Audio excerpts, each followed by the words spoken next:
Welcome to another door-smashing, car-crashing, and arm-slashing episode of What Happened, the show that'll single-handedly take down the most evil drug gang in all of Los Angeles with semi-thorough investigative reporting. Or maybe not. 1991's Samurai Cop is known in most trash movie circles as a pinnacle of the genre, often whispered in the same breath as greats like The Room, Troll 2, and the entire filmography of Neil Breen. How could you have committed suicide? But it wasn't always so. Its journey to the hallowed halls of legendarily bad cinema was not straightforward at all, and in fact took 22 years of almost complete obscurity to get there. So sharpen your katanas and find a comfy spot under your mounted lion head, because it's time to find out what happened to Samurai Cop. It means Japanese sword.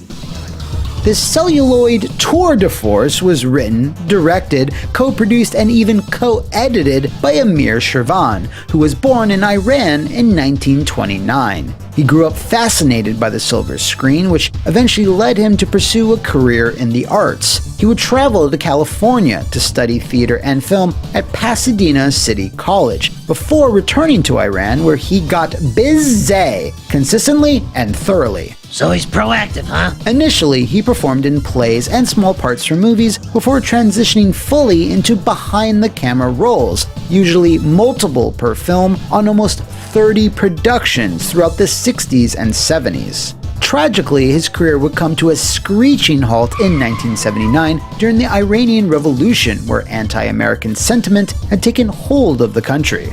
This directly impacted media and the arts, with scores of productions being censored or banned altogether by the state. Knowing his style of filmmaking was becoming untenable in his home country, he returned to the US in 1980, unfortunately leaving his final 2 Iranian films unfinished. After relocating to California, he established his own production company, Hollywood Royal Productions. Damn, look at that classy logo. By the time he had his operation up and running, there was one specific genre of movie that was clearly dominating cineplexes across the country, and that was the action film. Everyone was piggybacking off the success of stars like Sly, Arnie, and to a lesser extent, Van Damme. Amir was evidently into them just as much as anyone else, and would put out 5 action films between 1987 and 1991. That would be no small feat for even the most seasoned of directors, so how did he do it? Well, through a variety of techniques, but mostly by being cheap as shit. According to a fairly legitimate-looking Reddit post claiming to be an excerpt from a foreign book on Iranian film directors, link in description if you want to analyze it, Amir was quite successful and consistent with his work in his home country. He never managed to craft a masterpiece, but he did make the studios money, and in turn got to work with some pretty sizable budgets. He didn't have any of this in Hollywood, where getting even a single film made and turning a profit on it would be a 1 in a million shot, so Amir had to get creative in spending the least amount of money possible. The penny pinching began immediately with 1987's Hollywood Cop, followed by Young Rebels, Gypsy, Killing American Style, and finally our beloved Samurai Cop. I know the real samurai is here. It would tell the story, or more accurately, a series of loosely connected scenes, of Joe Marshall, a San Diego police officer who was trained, probably wrongly, by the masters in Japan. While buddy cop action flicks like Lethal Weapon or Tango and Cash were obvious inspirations for pretty much all of Amir's late 80s output, Yes! I love John Conan the Barbarian! the rising popularity of martial arts movies in North America was even more apparent, led by such masterpieces as American Ninja 1-3 and more Chuck Norris films than I care to even list. These were all pretty obvious inspirations for Joe Marshall. In terms of budget, well, no one but Shervan really knows for sure, but safe to say it was incredibly low. I mean, look at it. Hey man, watch it! Watch it! Oh man!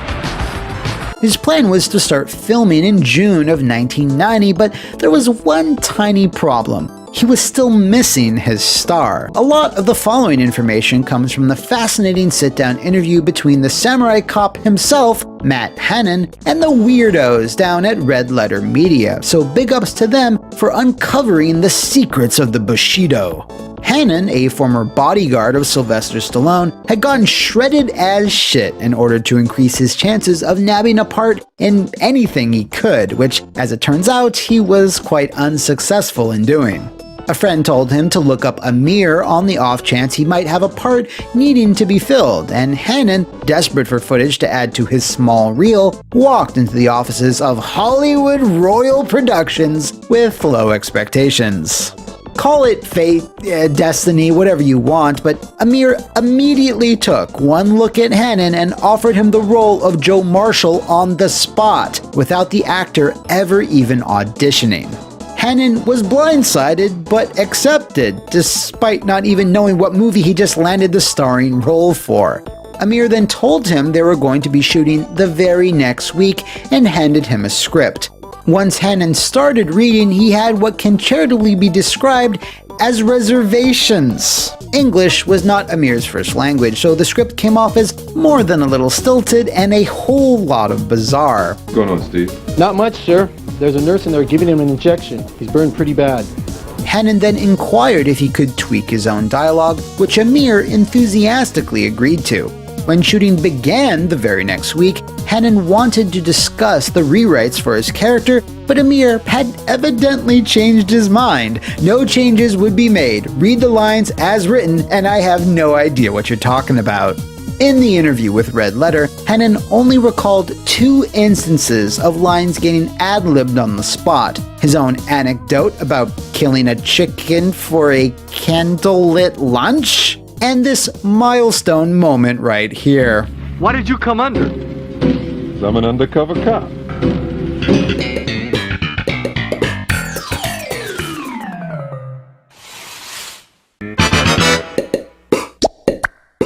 I just needed to give that one-liner some room to breathe. The following 8 minutes will now break down all the problems Samurai Cop faced, financially, conceptually, and just the whole thing, really. The first and probably most important facet of the film's production was the fact that almost every shot was completed in a single take.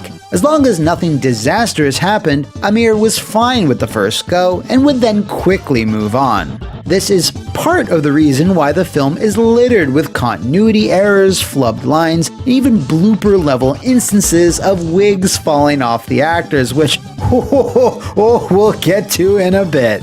Certain scenes also have incredibly different color tones and quality, which is because whenever they did run out of film, Amir used whatever other film stock he could, instead of, buying more of the same stuff. Related to that, if you've ever seen Samurai Cop or any of Shervan's macho action disasters, you might have noticed there's not a single scene that ever happens at night. This is because if you only ever shoot in the daytime, you don't have to buy expensive lighting rigs or different camera equipment. That's some next level, outside the box shit. Another old trick he employed to make every dollar count was to only film on locations he or his friends or friends of friends personally owned. Whenever you see an interior, it's usually the home of someone related to the production or the offices of Hollywood Royal itself, which is a move that again must have come from some book called Advanced Movie Making.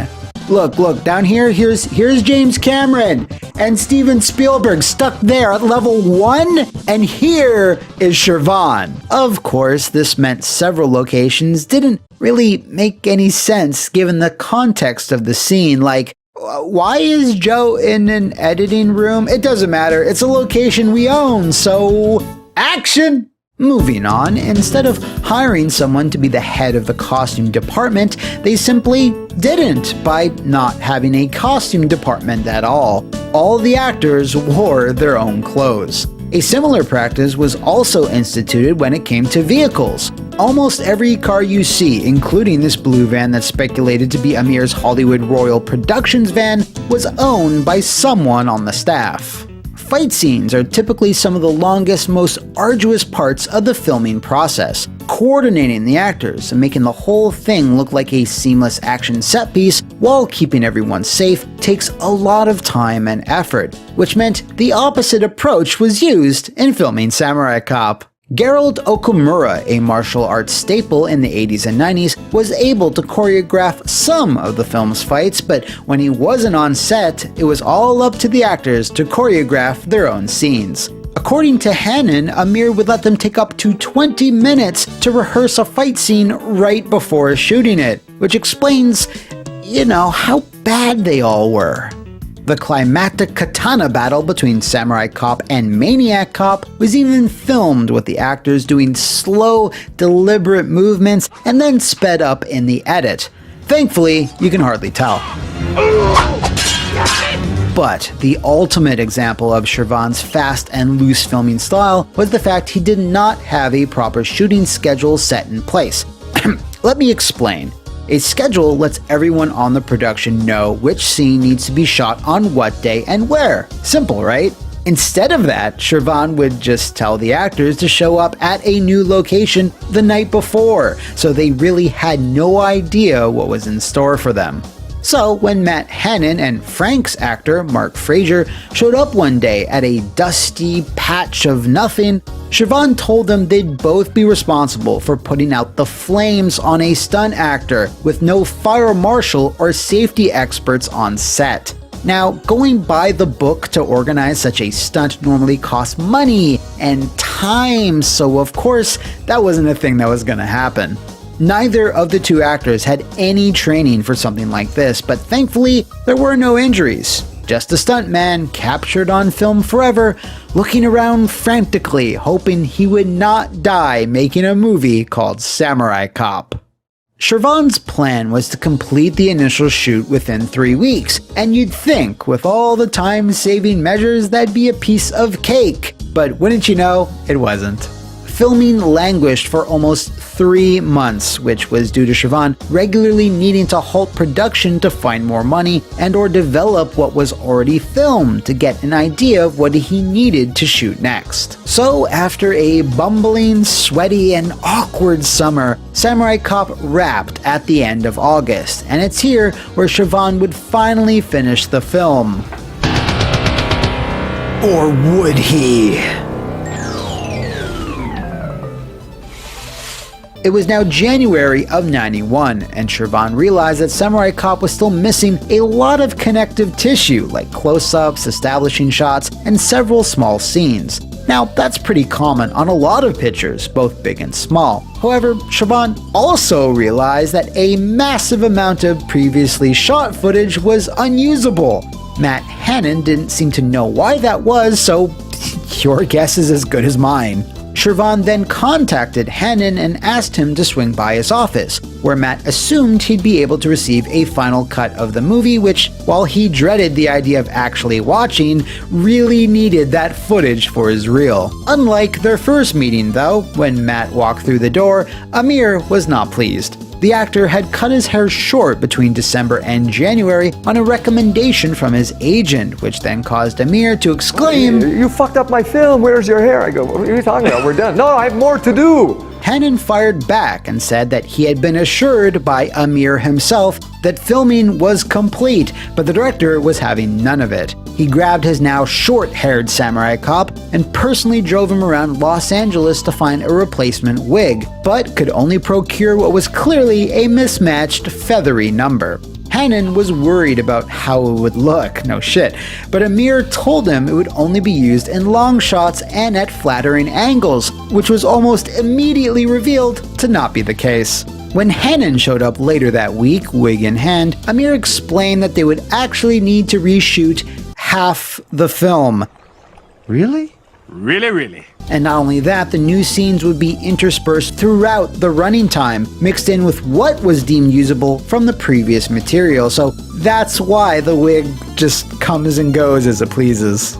During all these reshoots, Hannon grew so frustrated that he purposely started messing up takes and giving poorer and poorer performances, with the hope that Amir would ask for a retake, but he never did, no matter how bad the initial attempt was. That's pretty naive on the part of Hannon. Shame on me. One of the most obvious signs of the new and old footage being mixed together is the fight between Joe and Okamura. Not only does the wig do whatever it wants, the background of the fight changes between shots. Siobhan either couldn't get permission to refilm at the same locations or just didn't care about continuity. Possibly both? Siobhan had also shot a huge portion of the movie in silence, with the intention to ADR the dialogue later, but since he had told the cast that filming was complete, many actors were no longer available. All he had was Hannon and Fraser, but rather than wait for the other actors to become available or pay for sound-alikes, Siobhan simply dubbed his own voice in for all these minor characters. Well, just a little business with him. Hannon said Siobhan never really got the hang of using the ADR machine himself, which is why the majority of his line readings sound so robotic. Hey, wait a minute. I want to talk to you. Hey, wait a minute. Stop. Hey, wait a minute. With the film finally edited, Amir then shopped it around to any distributor he could, whenever he could, but shockingly, there was almost zero interest, except for a Polish distributor who optioned the film for a VHS-only release. Lamentably, not being able to procure a wide release for Samurai Cop was certainly a huge financial blow, and it's possible that this, atop of the failures of his past 4 American films, is what caused Amir to quit directing entirely, with the same being said of many others close to the production. Matt Hannon would quit film acting altogether, and Mark Fraser would move back to New York to concentrate on theater. But you just can't keep a good Samurai Cop down. In the early 2000s, a 35mm print of Samurai Cop was discovered in a Los Angeles storage unit, most likely owned and forgotten by Amir, which led to the first DVD release by Media Blasters. Oh man, that's a company that sure existed. In 2004. However, this wasn't the right time for Joe to fully unsheath his sword, as this DVD unfortunately came and went with little fanfare. Then, in 2007, a short clip of the infamous horny nurse scene was uploaded to YouTube and became the fulcrum point for all things Samurai Cop. It slowly accrued views, with many incredulous that an actual finished film contains such dialogue as this. Have you been circumcised? Yeah, I have. Why? Well, your doctor must have cut a big portion of it off. No, he was a good doctor. More sites and video sharing services started peeling back the many layers of Samurai Cop's ineptitude over the years until it caught the eye of genre film label Cinema Epoch, who then released a new transfer onto DVD in 2013 to hopefully capitalize on the film's burgeoning notoriety. A small theatrical run via film festivals pushed things even further until Cinema Epoch's Greg Hatanaka started making plans for a modern sequel, Samurai Cop 2, which would take place 25 years after the original. It would star Frank Washington, still played by Mark Fraser, and would see him team up with Joe Marshall's daughter, because Matt Hannon had reportedly died. But in a story truly worthy of what happened, Matt resurfaced with an online video made at the request of his daughter. The production team at Cinema Epoch had not been able to locate him initially because he had changed his name and decided to raise a family. With him now back in the shit, the script for Samurai Cop 2 was rewritten with him in mind. This unexpected resurrection, coupled with the hype for a sequel, was further fanned by online entertainers like Red Letter Media, RiffTrax, and on top of them all, OSW Reviews, who exposed the original film to millions more. Samurai Cop 2 Deadly Vengeance, which actually has Tommy Wiseau in it, I still can't believe that, was released in October of 2015. And while the jury is very much still out on whether this was a worthy sequel or not, it wasn't, the 1991 disaster piece is still lauded by many as a pillar of American action film buffoonery. Tragically though, Amir Shervan would pass away in November 2006 due to complications after suffering a stroke, 6 years before Samurai Cop would get rediscovered. While the acclaim it receives nowadays may not be what he was originally aiming for, it is sad that Shervan couldn't live to see his final film get a new lease on life, and to see it be embraced by a new generation who cherish every awkward expression, random location switch, and every low-energy, poorly choreographed fight scene. And of course, that goddamn majestic lion head. Amir Shervan crossed oceans to learn and hone his craft, and completed over 30 feature films throughout his life. While he never managed to make that masterpiece every artist aspires to, he did finish with a bang, an incredibly earnest, entertaining film that will surely be remembered for decades to come. The legend of the Samurai Cop lives on. God, man, look what they done to my car. Captain Roman's gonna burn my ass. Yeah, he's gonna burn it. Charcoal black. It is black. Right on.